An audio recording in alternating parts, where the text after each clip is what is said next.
지금 여러분이 세계가 왜 이렇게 어렵습니까? 미국의 소위 마가 세력들 때문 아닙니까?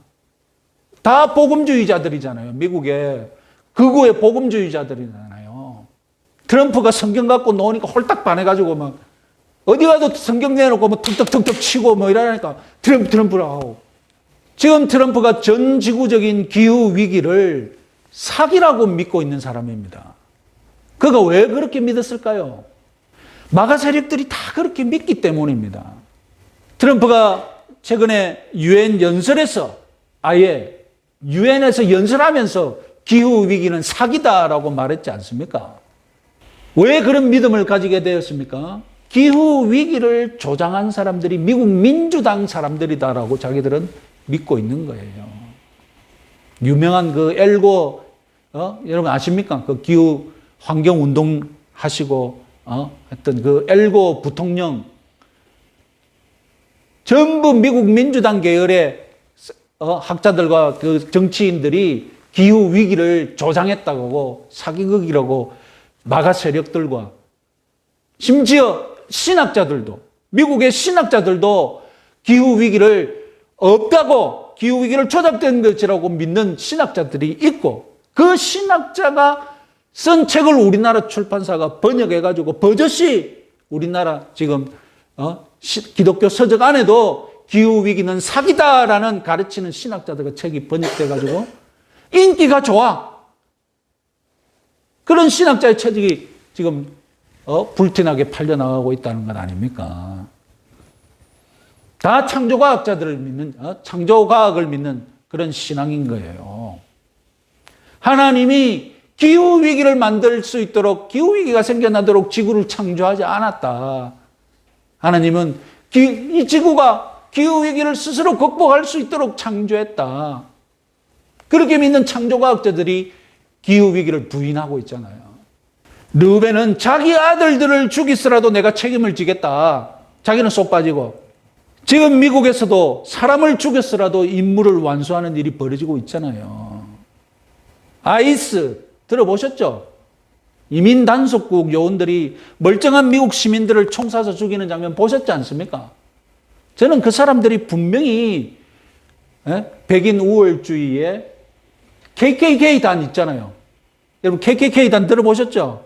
흑인들을 사냥하는 그 옛날 복면 쓰고 다녔던 그 사람들의 정신을 물려받은 백인 우월자들이라고 저는 믿습니다.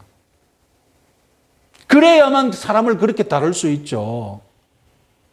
그런 정신이 없으면, 그런 믿음이 없으면, 그런 폭력적인 기독교 신앙이 없으면, 학살해도 된다는 기독교 신앙이 없으면 멀쩡한 시민을 어떻게 그래 총을 쏴 죽입니까?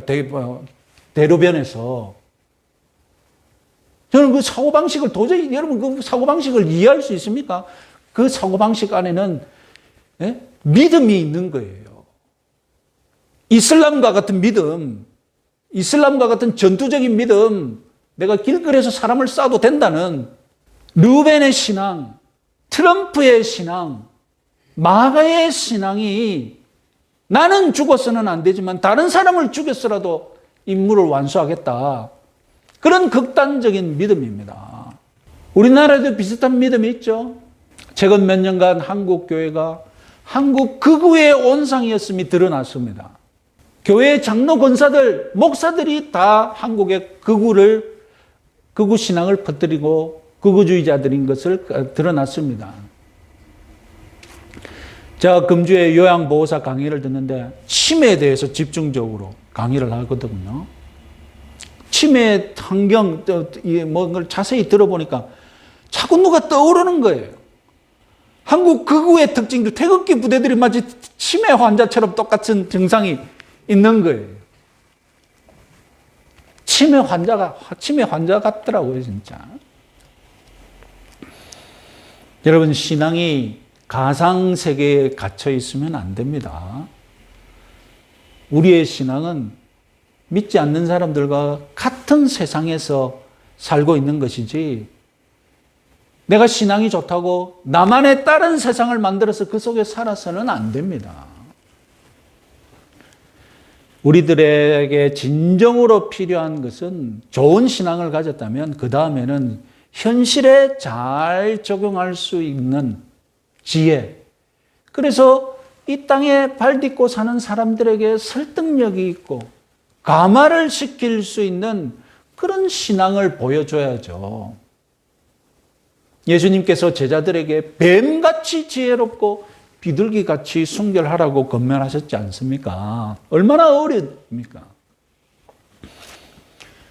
뱀같이 지혜롭지 않으면 비둘기같이 순결해도 힘이 없고 영향력이 없는 거예요. 우리가 신앙의 순결을 지키는 일이 얼마나 어려운 일입니까? 어렵게 지킨 그 신앙의 순결, 다른 사람에게 영향력이 있어야 되지 않겠습니까? 다른 사람에게 설득력이 있어야 되지 않겠습니까? 내 신앙의 순결이 지혜가 없어서 아무에게도 호소력이 없는 그런 무용지물이라면 예수님은 우리에게 빛과 소금이 되라고 했는데 아무에게도 호소력이 없고 아무에게도 설득력이 없다면 그 맛을 잃은 소금과 뭐가 다릅니까? 내 신앙이 이 현실에서도 설득력이 있고 영향력이 있어야 한다는 사실 여러분 유념하시기 바랍니다. 그래서 우리는 르우벤처럼 극단적이고 과격하고 내 아들을 죽이라는 이런 믿음에서 여러분 멀리 하시기 바랍니다. 그런 거 좋아하는 사람과 여러분 같이 하시지 마시고 우리는 오늘 유다의 언행에 대해서 좋은 점들을 주목해 봅시다. 먼저 유다는 베냐민을 무사히 귀가시키겠다는 책임을 자기가 지겠다고 자처했습니다. 그리고 44장에서 그 책임을 다하기 위해 최선을 다할 것입니다. 자기 역량을 다해 책임을 지겠다는 모습이야말로 가장 신실한 모습이며 설득력 있는 모습이죠. 책임이 불분명한 사회 속에서 우리가 살고 있지 않습니까? 하나같이 문제가 생기면 책임을 떠넘기는 사회이지 않습니까? 그런데 문제가 생기면 책임을 지겠다고 나서는 사람이 있다면 우리는 그 사람이 얼마나 귀한 사람이겠습니까? 유다는 현실성 있게 자기가 책임을 지겠다고 자원했습니다. 우리 그리스도인들은 직장에서 책임을 질 줄 아는 사람, 그리고 일 잘하는 사람으로 소문나야 합니다. 교회에서는 빛을 발하는데 직장에 가면 빛을 발하지 못하는 사람들이 있지 않습니까? 어둠 속에 숨어 지내는 사람이 있어요. 그렇게 해서 어떻게 세상의 빛과 소금으로 살아갈 수 있겠습니까? 교회에서 빛나는 존재라면 밖에 나가서도 빛나는 존재가 되어야죠. 안 그래요? 예수님이 교회에서 빛나는 존재로 살라고 했습니까? 세상에서 빛나는 존재라고 살라고 했습니까?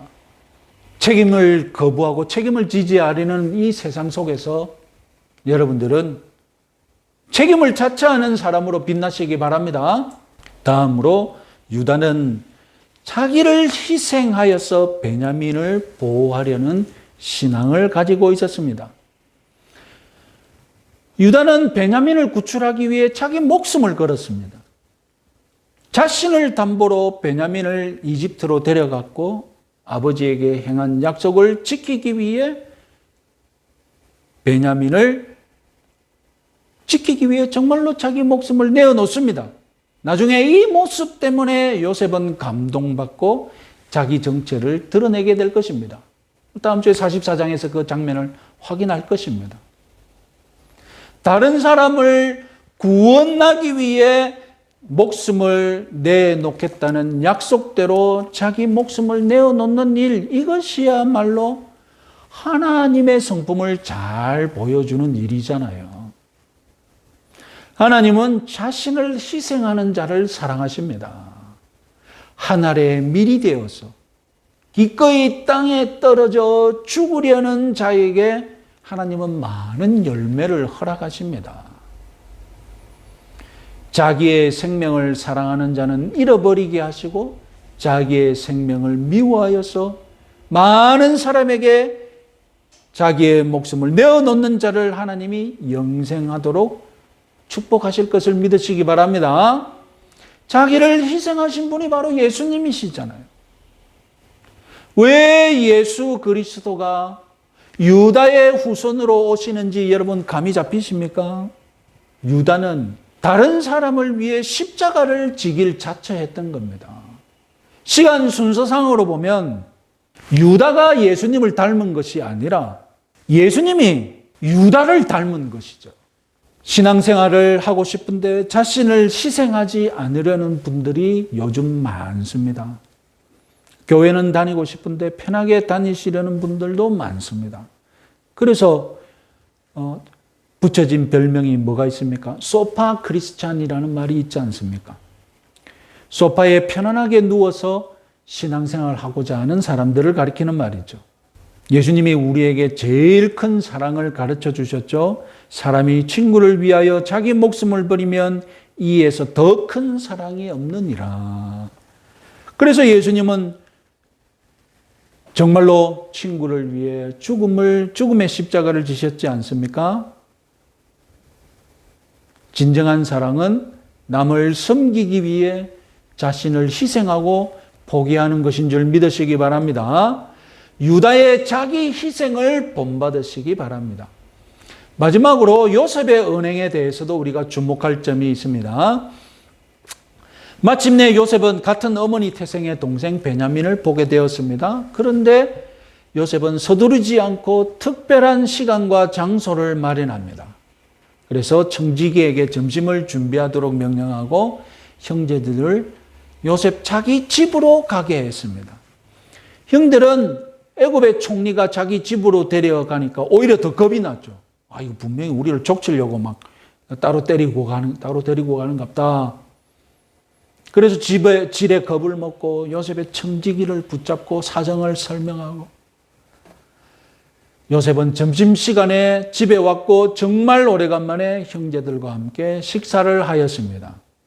여러분 다소 좀 이상하지 않습니까? 32절 같이 한번 읽어보겠습니다. 그들이 요셉에게 따로 차리고 그 형제들에게도 따로 차리고 그와 함께 먹는 애굽 사람들에게도 따로 차리니 애굽 사람은 히브리 사람과 같이 먹으면 부정을 입었음이었더라. 그러니까 여러분 그 왕이 있는 궁정에서는 같이 밥을 먹지 못하고 어떻게 합니까? 자기 집에 와서 같이 밥을 먹는데 자기 집에서 먹는 애굽 사람도 어떻게 했다고요? 따로 먹게 했다는 것 아닙니까? 이집트 사람들이 지키고 있는 관습 중에 히브리 사람과 같이 식사하면 부정하게 되기 때문에 그 관습을 요셉은 인정해 준 거예요.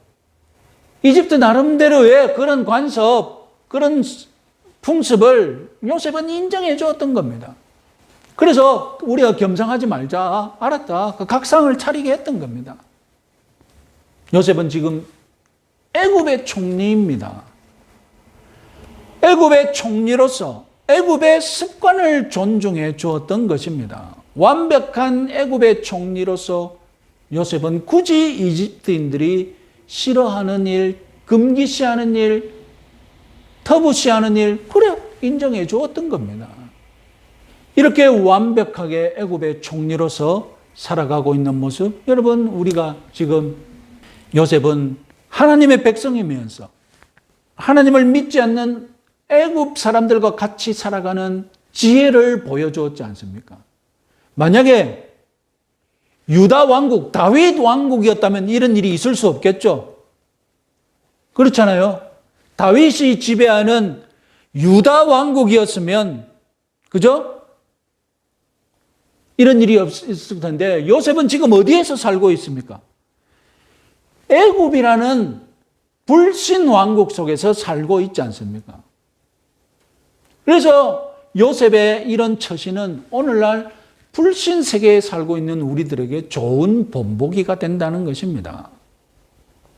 우리가 기독교 국가에 살고 있습니까? 우리가 기독교 왕국에 살고 있습니까? 아니잖아요. 우리는 민주공화국에 살고 있잖아요. 모든 사람들에게 종교의 자유가 허용되어지는 민주공화국에 살고 있지 않습니까? 그런데 마치 이 대한민국을 기독교 국가처럼 생각하는 사람들이 있다니까요. 미국의 마가 세력들, 우리나라의 극우 기독교인들 생각하는 것이 무엇입니까? 성경을 헌법처럼 생각하는 거예요. 모든 국민이 따라야 하는 헌법처럼 생각하는 거예요. 그래서 강요하려는 것이죠. 그건 곧 무엇입니까? 기독교 국가를 만드는 거예요. 기독교 국가를 만드는 것이 그들의 목표인 거예요. 표 듣기는 좋죠. 한국을 기독교 국가로 만들자. 듣기는 좋죠. 그러면 무슨 일이 벌어지겠습니까? 중세 국가처럼 되는 거예요. 중세 국가가 왜 그렇게, 중세 기독교가 왜 그렇게 타락했습니까? 교회가 정치를 하니까, 교회가 권력을 휘두르니까 그렇게 타락한 거 아닙니까? 그래서 대한민국을 기독교 국가로 만들겠다는 사람들의 꿈이 뭡니까? 지가 나중에 권력을 휘둘르겠다는 거예요, 지가 권력을 쥐고 이 대한민국을 좌지우지해보는 그런 사람으로 만들어보고, 그런 사람이 되겠다는 것 아닙니까? 나에게 권력을 달라는 것 아닙니까?